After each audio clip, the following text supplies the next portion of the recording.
Hi, ഇതെന്താണ്? അൽഗോരിതങ്ങളുടെ നാട്. ഇത് കുട്ടികളുടെ നോവലാണ്. എന്താ പ്രത്യേകത എന്ന് നോക്കാം.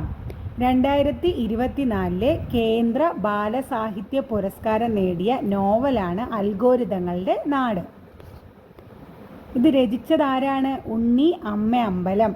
അപ്പോൾ 2024 കേന്ദ്ര ബാലസാഹിത്യ പുരസ്കാരം ലഭിച്ചത് ആർക്കാണ്?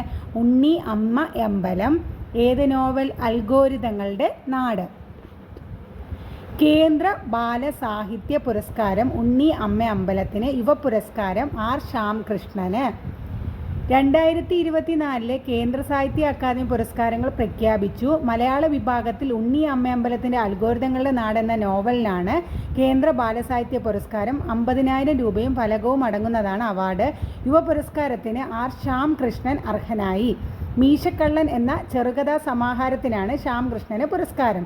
അപ്പോൾ കേന്ദ്ര ബാലസാഹിത്യ പുരസ്കാരം 2024 ആർക്ക് ലഭിച്ചു? ഉണ്ണി അമ്മ അമ്പലം, അൽഗോരിതങ്ങളുടെ നാട്.